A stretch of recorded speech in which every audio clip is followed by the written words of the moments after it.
Assalamualaikum warahmatullahi wabarakatuh. Hai sahabat Asjar, kembali lagi di Asjar Podcast, podcast selama Ramadan. Bersama saya Pauji dan rekan hebat saya Herman. Untuk topik kali ini, kita akan membahas tentang tips tembus jurnal terakreditasi nasional yang akan dibawakan oleh seorang alumni IAIN Kerinci. Dan beliau merupakan salah satu penulis jurnal terakreditasi nasional. Nah, penasaran kan siapa beliau? Langsung saja kita panggil Bang Doli Witro. Ya, halo semua. Perkenalkan, nama saya Doli Witro. Saya alumni Institut Agama Islam Negeri Kerinci di Jambi. Terima kasih kepada saudara-saudara saya yang telah membuka sesi diskusi ini. Ya. Di sini saya akan membawa ataupun menjelaskan tentang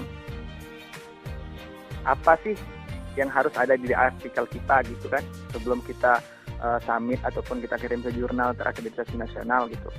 Nah, paling tidak kita mempunyai 5 poin di dalam artikel kita, yaitu pendahuluan, kemudian metodologi atau metode penelitian, kemudian pembahasan, penutup, dan data pustaka.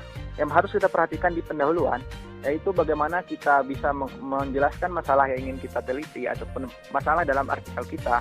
Kemudian di dalam pendahuluan itu juga tercover ataupun termasuk di dalamnya penelitian kita ini apa yang membuatnya menjadi baru ataupun menjadi artikel kita itu menjadi sesuatu yang penting untuk dikaji ulang gitu kan, atau dikaji lagi, atau ini merupakan kajian terbaru. Kemudian kita jelaskan juga maksud ataupun manfaat dari tujuan penelitian kita tersebut. Itu terangkup dalam pendahuluan tersebut. Kemudian metodologi penelitian, bagaimana kita jenis metode yang kita gunakan ataupun kita mengumpulkan data bagaimana, dan juga kita memperoleh data dari mana dan bagaimana kita menganalisis data, itu dijelaskan di metode penelitian. Kemudian pembahasan. Di sini kita membahas tentang apa-apa yang kita ingin jadikan pembahasan berdasarkan pertanyaan penelitian di pendahuluan tersebut. Kita jelaskan dan kita jawab berdasarkan fakta dan data yang ada. Kemudian penutup. Nah, simpulkanlah artikel kita sesistematis mungkin berdasarkan pertanyaan penelitian yang kita buat, supaya orang itu tahu apa maksud dan tujuan kita melakukan penelitian tersebut, yaitu pada bagian penutup. Kemudian daftar pustaka. Referensi juga perlu diperhatikan, karena orang akan menilai berdasarkan referensi ataupun kualitas referensi yang kita kutip. Misalnya kalau ingin lebih bagus, kita bisa mengutip di yang terindeks Scopus ataupun Q1, dan bagaimana kita bisa memperhatikan impact faktor dari kutipan-kutipan tersebut. Mungkin itu yang harus kita perhatikan sebelum kita submit ke jurnal. Nah Bang, apabila kita sudah memenuhi yang 5 poin tersebut Bang, nah kira-kira apa sih Bang yang harus kita lakukan agar artikel kita dapat diterima dan dipublikasi Bang? Ya, baik. Ketika kita ingin mempublikasi, setelah kita mempunyai 5 poin tadi, kita juga harus memperhatikan artikel kita apakah lolos dari plagiat. Itu yang pertama. Kemudian yang kedua yaitu adalah sesuaikah dengan template ataupun panduan penulisan di jurnal yang kita tuju. Jadi sebelum kita submit ataupun kita kirim ke jurnal, kita juga harus melihat bagaimana template-nya ataupun panduan penulisan di jurnal tersebut. Kemudian setelah kita lolos 2 tadi, kita juga harus submit melalui OJS. Nah, OJS ini sebenarnya bahasa gaulnya jurnal sebenarnya. Tidak, maksudnya OJS ini adalah Open Journal System, itu adalah kita kirim melalui jurnal tersebut, bukan melalui email. Tapi melalui jurnal tersebut kita bikin aplikasi dulu, terus kita submit. Itu. Tadi kan Bang, ada juga perlunya kita mencari referensi itu, daftar pustaka Bang. Ya. Nah, gimana sih Bang caranya kita menulis daftar pustaka yang bersumber dari internet atau jurnal atau buku Bang? Ya, kalau artikel-artikel yang sudah maju, atau artinya dalam artian artikel itu sudah bagus ataupun sudah terkenal, maka kutipannya itu sudah disediakan di website jurnal. Misalnya ada salah satu jurnal itu sudah menjelaskan tentang bagaimana cara mengkutip, gitu kan, mengkutip jurnal tersebut. Nah, bagaimana cara mencarinya? Mencarinya kita bisa melakukan melalui Google Scholar. Ketik saja Google Scholar melalui Google Scholar melalui Google. Nanti kita ketik jurnal apa yang kita mau di sana. Kemudian kita juga bisa membuka Sinta. Sinta itu merupakan salah satu pengindeks jurnal di Indonesia. Sinta, klik saja Sinta 2, nanti akan muncul. Di sana kita juga bisa mencari referensi-referensi jurnal. Ada lagi namanya Garuda. Garuda itu merupakan salah satu juga di bawah Sinta. Ketik saja Garuda Respectability, maka akan muncul. Di sana juga bisa digunakan untuk mencari jurnal-jurnal ataupun referensi dari internet. Kemudian ada juga Arjuna namanya, juga dari Kemendikbud, itu juga bisa digunakan untuk digunakan untuk mencari referensi yang berasal dari internet. Kemudian teman-teman juga bisa mencari di perpustakaannya yang maju-maju gitu kan, kayak perpustakaan Harvard gitu kan, kemudian Stanford dan lain sebagainya di Oxford. Buka perpustakaannya di perpustakaan resmi dari universitas tersebut. Di situ juga disediakan buku-buku. Meskipun ada beberapa buku yang tidak open access gitu kan, jadi kita harus membayar dan lain sebagainya. Kemudian teman-teman juga bisa akses di repository kampus-kampus di Indonesia. Itu juga merupakan salah satu tempat referensi terlengkap gitu kan, yang bisa kita ketik apa yang mau kita kaji. Misalnya kita ketik kajian kehutanan di bagian orang hutan misalnya, itu akan muncul di sana. Itu untuk mungkin untuk mencari referensi di internet. Oke, terima kasih Bang. Ya, terus kan Bang, mana tahu mungkin ada teman-teman nih Bang yang selama di rumah aja mungkin punya niatan nih menulis, membuat karya tulis gitu Bang. Nah, Ya. mungkin ada tips dari Abang. Misalnya dia berpikir seperti ini, saya selalu berhenti di tengah jalan karena dia bingung mau nulis apa lagi. Kira-kira apa yang tips untuk yang Abang sampaikan kepada teman-teman mungkin yang sedang mengalami hal seperti itu Bang? Ya, baik. Jadi itu semua penulis merasakan demikian gitu kan. Walaupun penulis profesional dia juga akan merasakan ada saatnya dia akan merasa mentok gitu kan, ataupun merasa tidak ada ide lagi dan lain sebagainya. Pokoknya hal-hal sejenis itu. Nah, banyak sekali banyak sekali yang saya dengar, tapi yang saya ingin sampaikan mengenai ketika teman-teman ingin nulis terus putus di tengah jalan gitu kan. Nah, kita juga harus mencari kawan ataupun mencari rekan yang bisa memotivasi kita baik secara langsung dan tidak maupun tidak langsung. Kalau secara langsung mungkin dia akan menanyakan ataupun berdiskusi karena dia akan menyemangati kita gitu kan. Nah, itu secara langsung. Tapi secara langsung ini tidak mudah kita mencari kawan yang satu frekuensi dengan kita gitu. Jadi kita butuh yang tidak langsung. Nah, yang tidak langsung ini yang mudah kita lakukan, tetapi sangat bermanfaat untuk kita. Misalnya, kita bisa melihat berkawan, misalnya berteman dengan orang yang suka nulis gitu kan, suka nulis dan dia sering mengupload karya-karyanya di media sosialnya. Nah, ini sangat berefek bagi saya, menurut saya, karena walaupun mereka tidak sempat berbagi cerita ataupun berbagi bagaimana tipsnya nulis, tapi gara-gara postingannya kita itu akan terpengaruh gitu. Oh, berarti dia udah sampai di sini gitu kan.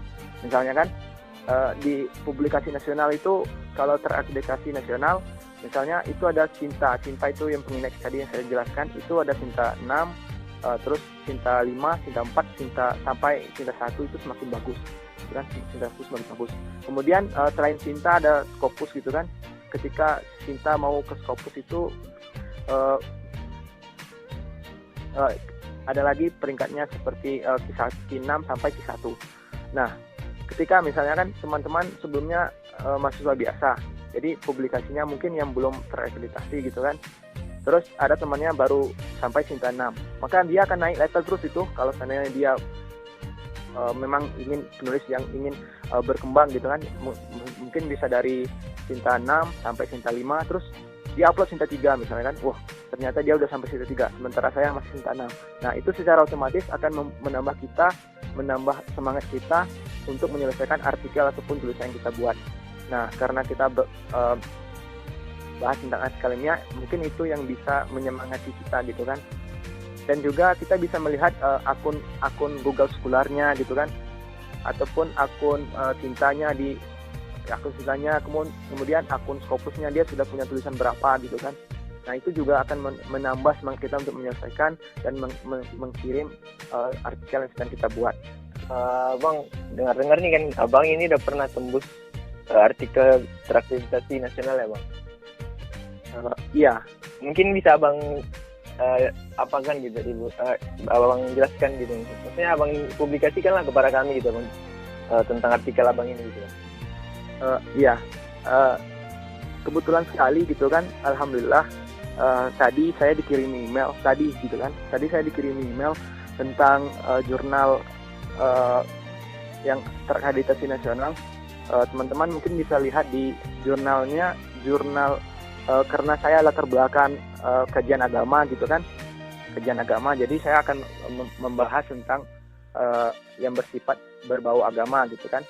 Nah, tadi saya dikirimi email dari salah satu jurnal cukup terakreditasi di nasional, itu masuk peringkat 3 gitu kan, Cinta 3, dari jurnal Intizar, namanya Intizar UIN Radepata Palembang. Di sana alhamdulillah jurnal yang saya kirim ataupun artikel yang saya kirim diterima dan dipublikasikan. Tetapi versi PDF-nya belum, karena masih proses, tapi namanya sudah ditulis di jurnal. Di sana saya membahas tentang sel maturity dan tasamu. Itu adalah sejenis kajian toleransi yang akan dibahas. Nah, perlu saya jelaskan di sini.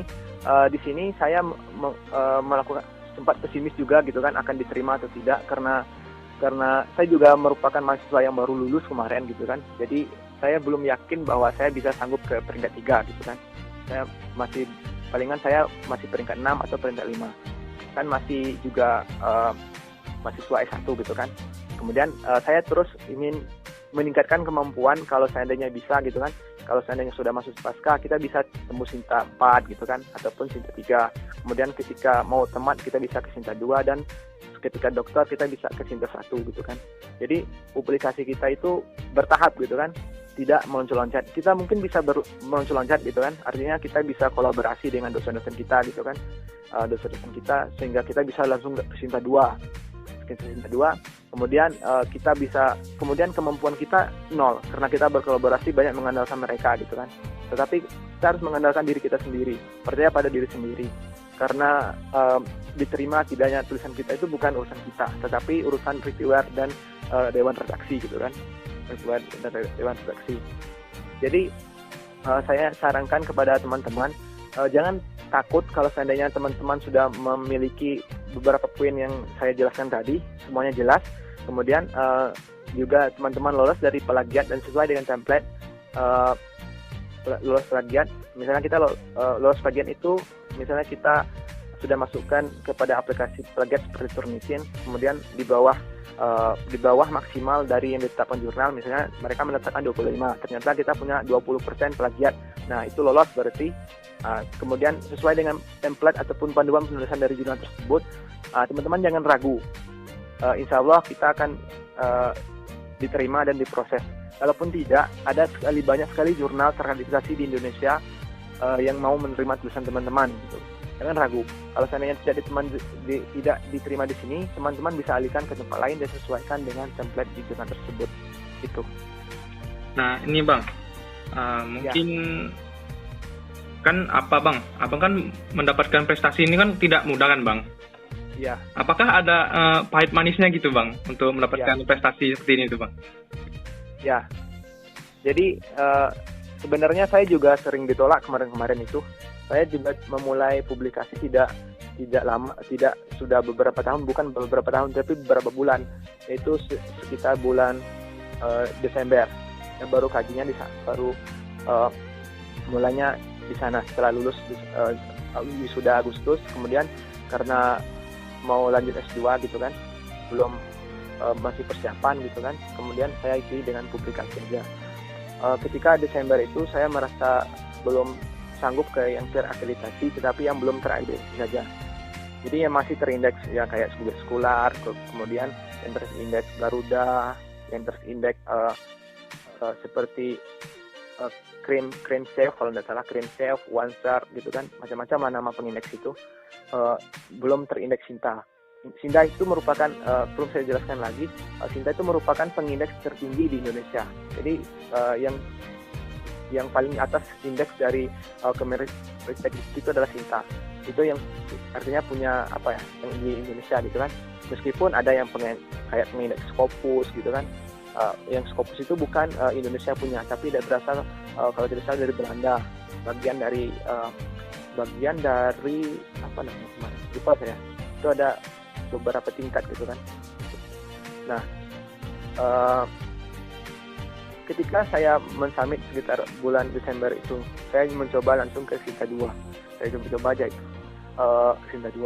Terus setelah ikut konferensi saya submit ke Sinta 2. Di sana saya coba, ternyata ditolak, gitu kan? Ditolak. Ya kadang-kadang kita mendapatkan bahasa reviewer yang tidak menyenangkan, gitu kan? Menyenangkan itu sangat menusuk sekali, gitu. Kadang-kadang mereka bilang bahwa tulisan kita itu tidak jelas, gitu kan? Tulisan kita menari-nari, gitu kan? Artinya maksudnya menari-nari itu yang tidak sudah sini ke sini lagi kan, nggak runut, gitu kan? Kayak gitu, nggak runut, gitu. Ataupun kita ditolak mentah-mentah gitu kan, itu. Nah, tetapi kadang-kadang itu membuat terpukul gitu. Nah, kayak mungkin teman-teman akan, kalau seandainya yang belum lulus ataupun yang sudah semester akhir, itu akan merasakan gimana bimbingan skripsi gitu kan. Kadang-kadang sama aja itu, reviewer dengan pembimbing skripsi itu kita agak sama gitu kan, tipis gitu. Nggak jauh beda. Kadang-kadang mereka itu kita sudah bikin ini yang mereka minta, tahu-tahu mereka minta lagi seperti yang sudah kita bikin tersebut. Nah, ketika teman-teman sudah merasakan, misalnya sebelum lulus, teman-teman sudah pernah bagaimana menghadapi reviewer, itu akan mudah menghadapi pembimbing skripsi, insya Allah, kan? Jadi pernah juga teman-teman artikel yang kita submit itu hilang gitu, nah. Hilang artinya waktu kita submit website ini, ternyata beberapa bulan kemudian ternyata websitenya udah ganti gitu. Tapi itu jarang sekali gitu, udah ganti. Jadi artikel yang kita submit sudah kita nunggu beberapa bulan, ternyata tidak masuk kepada reviewer gitu.